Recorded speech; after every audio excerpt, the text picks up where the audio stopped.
So Comic-Con's been pretty dry in terms of trailers to talk about, so I figured, hey, I'll watch Valerian. Thanks, Comic-Con! That we were cool! That we were bros! What the fuck? Valerian in the city of 1,000 planets. Alright, I gotta fix that. Good enough.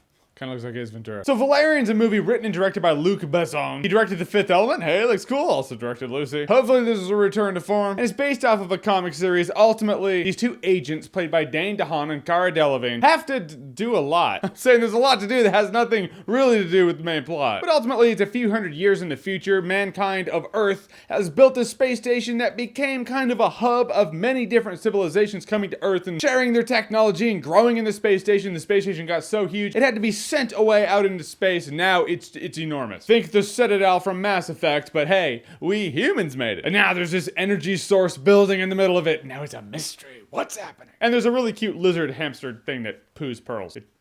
I can't make that up. Now, what I liked about the movie is visually it's very imaginative. It looks great. You saw the scene in the trailer where he's running on air essentially because there's a shield gun and he's shooting it below his feet so he can run on the shield across a precipice. That's really neat. Also, the first mission, that's ultimately the introduction to the characters. It was a really cool mission involving this marketplace that isn't actually a marketplace in our dimension. You need to put on these glasses so you can see the other dimension and these gloves so you can interact with it. Super cool stuff. The sci-fi geek in me was nerding out about the tech. The film fan in me was beating my fucking head against a wall about the script and the characters. There's so many moments where the movie tries to be funny and quippy, and it so does not mesh with the movie. The characters had no chemistry whatsoever. Cara Delevingne, Dane DeHaan, no. You can tell there's supposed to be a romance between these two. There's nothing there. But you know, Han and Leia, how it's like, oh, I don't like you, but I actually secretly kind of do. They wanted it to feel like that, but really, you don't feel it. Near the beginning of this movie, there's this dude. He's just an extra. And he has to do with the first mission they're supposed to do, and her interaction with this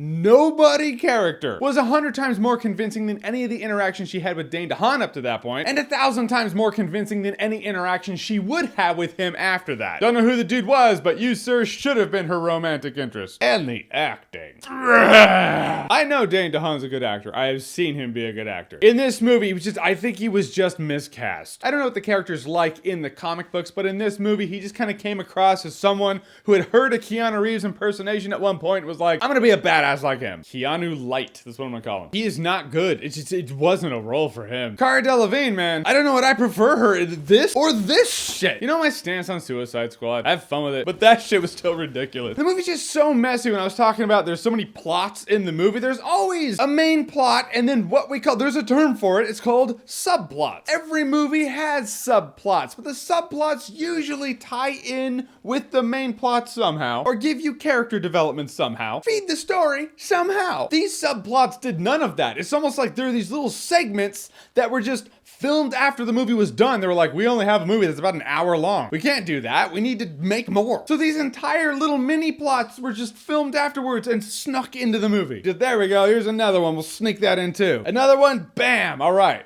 We have ourselves a 2-hour movie. It was like a video game. It was like an RPG game. Where in the RPG, you go to someone, you're like, hey, I need to find this item. And the NPC is like, well, I don't know who has it, so you gotta go over there and talk to that guy who might know. And that guy has information like, yeah, this other guy might know, but he might want you to do something for him. And the other guy's like, yeah, I can get it for you. But you have to infiltrate this guy doing a banquet in his honor. And be sure to push the button at the right time to salute and do jumping jacks when he wants you to. And after this 3-hour-long dissertation, this side quest, the guy's like, all right, good job. Here's your item. And it's like that. And sometimes in RPGs, it works and it doesn't. In a movie, it usually doesn't work. Guys, in the end, Valerian was pretty, but it was a mess. The technology and the lore was really interesting, would have been better suited elsewhere. And it looks like it is. It's a mystery that has no real mystery, and all tension is lost when everybody's trying to shoot down these robots and they're killing everybody, but Dane DeHaan can one-hit kill him with one bullet. No tension there. I will say I'm probably not going to remember Valerian in T-minus 1 day. Yep, already forgot. Right, guys, so Valerian, have you seen it? What did you think about it? Whatever you think, comment below, let me know. And as always, if you like what you've seen here and you want to see more, click right here to see more.